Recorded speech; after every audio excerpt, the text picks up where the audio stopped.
Oke, kita lanjut part 3 materi kelas 11. Kalau ada yang ingin ditanyakan, teman-teman mau tanya di kolom komentar silakan, mau tanya WA silakan, WA aku ada di grup angkatan gitu ya. Kita masuk materi kelas 11 yang pertama dikasih pendapatan nasional. Oke, kita ingat-ingat lagi rumusnya teman-teman. Dari GDP. GDP ini eh, normalnya CIG X sorry. CIG X min M ya. Terus GNP itu GDP. Ini penjelasannya ada di videoku sebelumnya. Di sini aku tulis cepat aja teman-teman. Tambah produksi WNI di luar negeri dikurangi produksi WNA di dalam negeri.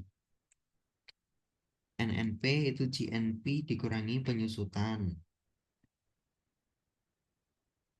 Ini memang nggak ada cara lain ya teman-teman, harus hafal.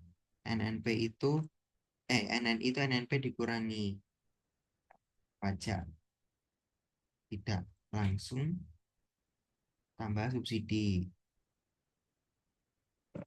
Lalu apa? Personal income itu NNI ditambah transfer payment dikurangi iuran-iuran dikurangi pajak perseroan atau pajak perusahaan ya teman-teman, pajak PT. Lalu disposable income itu personal income dikurangi pajak langsung atau pajak perorangan. Tuh, ini kita diminta personal income. Oke, dari JNP ya. JNP-nya 375.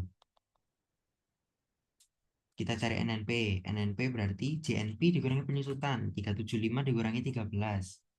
Berapa? 362. Tulis caranya deh. 375 kurangi 12 berarti 362. 36. Ini kurangi 13. Nah, lalu NNI. Itu berarti 362 dikurangi pajak tidak langsung 22. Kalau ada komponen yang nggak diketahui ya nggak usah ditulis ya teman-teman ya. Anggap nol aja. Gitu. Ini 340. Lalu personal income NNI ditambah transfer payment. Nggak ada transfer payment. Dikurangi iuran. Ya jaminan sosial itu termasuk teman-teman. Jadi 326. Jawabannya 326. Nah, terus pajak langsung diapakan? Ya udah nggak usah dipakai. Wong kita nggak ngitung disposable income gitu ya. Ini teman-teman, 32 jawabannya yang 326 miliar. Oke, selanjutnya ada penghitungan pendapatan nasional. Ini GDP ya. Hitung GDP ada 3 pendekatan teman-teman. Ada pendekatan produksi. Kalau pendekatan produksi ini kita ini notasi sigma ya teman-teman. Atau penjumlahan dari semua harga dan kuantitas di satu negara. Atau penjumlahan dari semua sektor gitu. Itu pendekatan produksi. Pendekatan pengeluaran itu konsumsi masyarakat tambah investasi tambah government atau pengeluaran pemerintah ditambah ekspor dikurangi impor. Kalau pendekatan pendapatan atau pemasukan, R itu rent atau sewa, W itu gaji atau upah, I itu interest atau bunga, tambah P itu profit atau keuntungan. Penjelasannya ada di video sebelumnya, silakan ditonton. Itu pendekatan pendapatan, berarti yang paling bawah. R, rent sewa. Sewa berapa?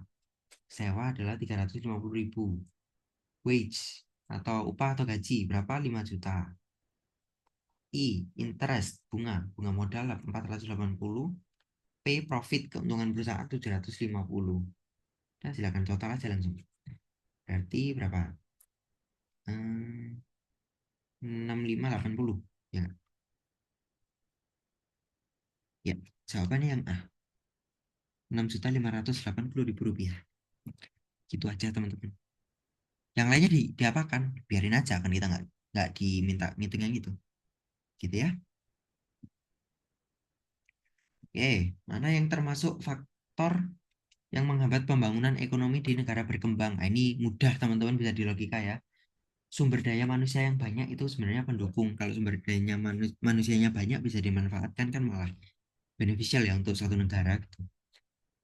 Nomor dua, kesempatan ekonomi di negara berkembang tidak maksimal. Ini termasuk penghambat. Sumber daya alam melimpah ini sebenarnya pendorong ya. Kalau bisa dikelola dengan baik kan malah jadi menguntungkan.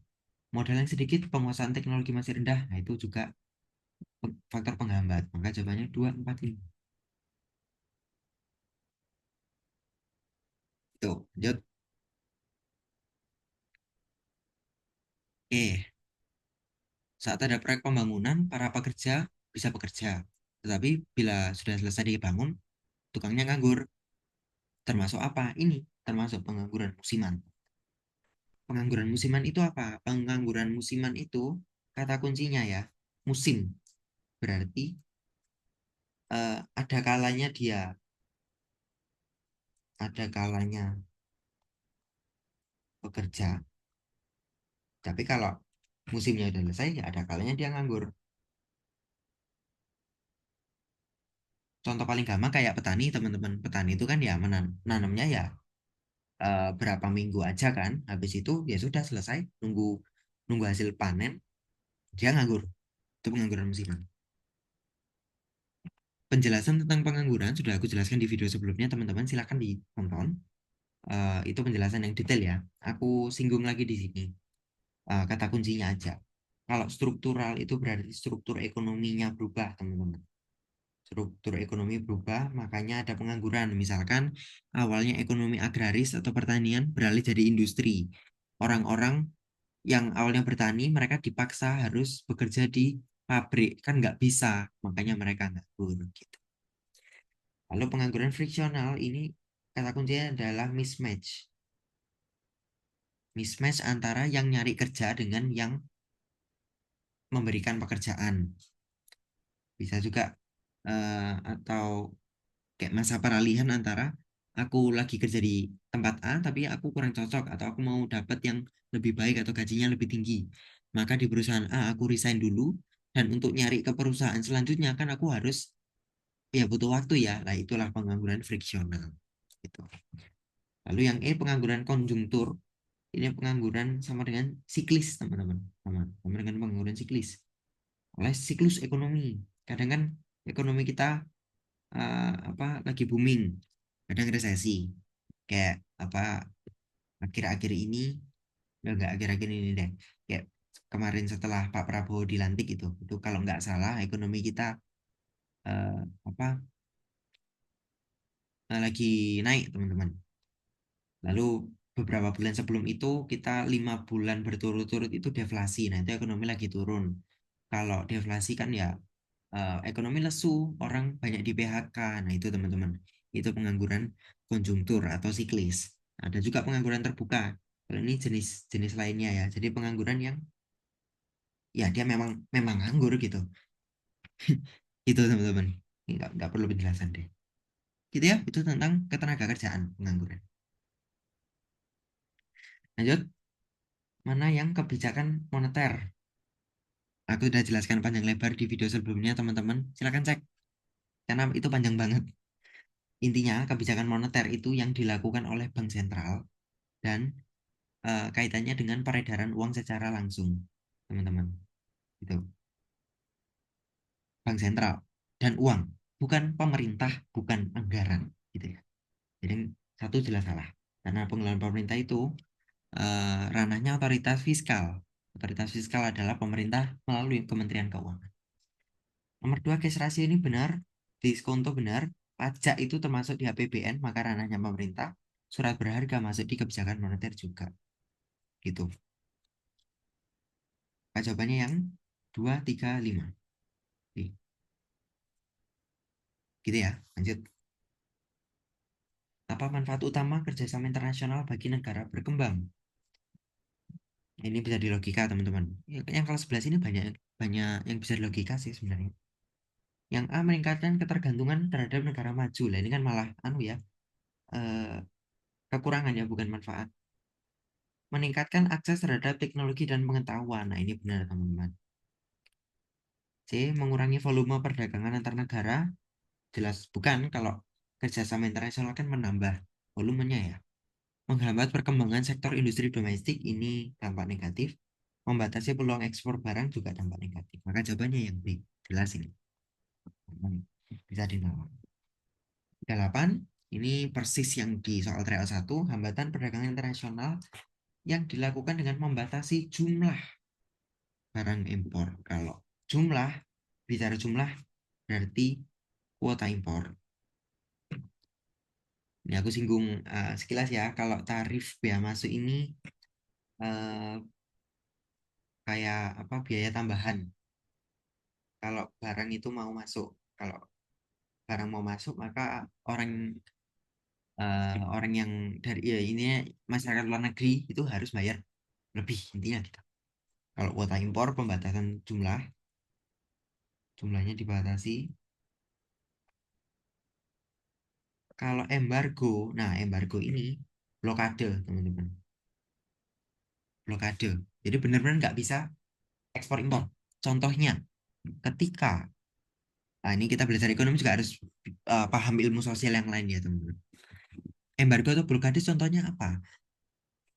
Ingat peristiwa ini teman-teman, eh, apa peristiwa Teluk Babi teman-teman.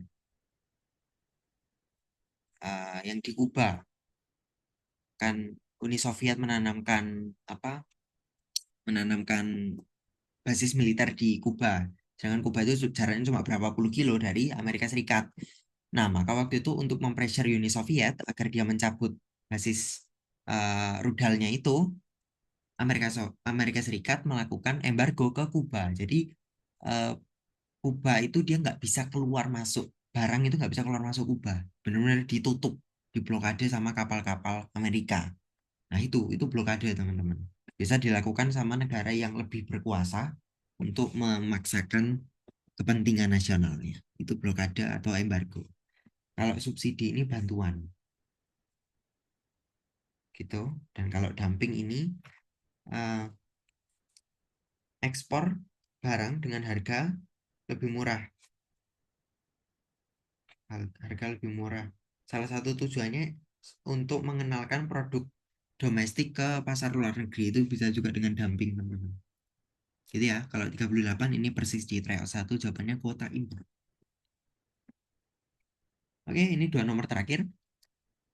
Yang 39 kita hitung indeks harga untuk menghitung inflasi. Rumusnya gimana? Ini rumus ini mirip dengan rumus untuk menghitung pertumbuhan ekonomi, teman-teman. Bedanya kalau IHK kita sorry, kalau inflasi kita pakai IHK, kalau pertumbuhan ekonomi kita pakai GDP. Nah, laju inflasi itu rumusnya IHK tahun 1 ya dikurangi IHK tahun 0 dibagi IHK tahun 0 gitu. Jadi IHK tahun kalau di soal IHK tahun 2022 dikurangi IHK sorry IHK tahun 23 dikurangi tahun 22 dibagi tahun 22 gitu. IHK tahun 1 berarti 2023 132 dikurangi 120 IHK tahun 2022 per 120. Jadi 12 per 120 dibagi berapa teman-teman? 0,1. 0,1 jadikan persen teman-teman. Berarti 10% ya kan? Nah, lalu kita cek kategorinya. Inflasi ringan teman-teman itu 0 sampai 10%. Itu dikategorikan ringan. Kalau sedang itu eh, mulai 10, sekian ya sampai 30%. Jadi kalau masih 10 tepat, 10% tepat itu masih inflasi ringan. Disepakati gitu teman. Kalau 10, sekian itu udah masuk inflasi sedang. Kemudian 30, sekian persen itu termasuk inflasi berat sampai 100%. Inflasi sangat berat ini nggak ada kategorinya. Hiperinflasi itu kalau udah di atas 100%. Gitu teman-teman. Disepakati kayak gini ya.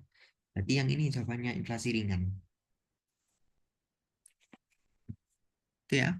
Oke, kita lanjut. Nomor terakhir. Apa yang dimaksud pajak penghasilan? Pajak penghasilan ini pajak yang dikenakan atas penghasilan yang diterima individu atau badan usaha. Gitu. Pajak individu itu PPh pasal 21, kalau badan usaha kalau nggak salah PPh pasal 23. Itu teman-teman. Pajak penghasilan itu bisa dibebankan ke individu maupun ke perusahaan atau badan usaha. Kalau opsi yang lainnya, pajak yang dikenakan atas kepemilikan barang mewah, ini PPNBM. Pajak pertambahan nilai atas barang mewah. Kalau C, dikenakan asal atas transaksi jual beli barang, ini PPN. Ini ingat nggak yang di tryout satu? Ini PPN. Yang D, pajak yang dikenakan atas penambahan nilai suatu barang. Ini nggak ada, teman-teman. Penjelasannya silakan cek pembahasan tryout satu ya. Kalau yang E, pajak yang dikenakan atas kendaraan bermotor, nggak salah PKB ya, pajak kendaraan bermotor. Oke, gitu teman-teman. Ini pembahasan tryout 2. Silakan mempersiapkan diri untuk USP. USP eh, perkiraannya tingkat kesulitannya akan jauh lebih susah, teman-teman. Jadi silakan dipersiapkan. Selamat belajar dan good luck.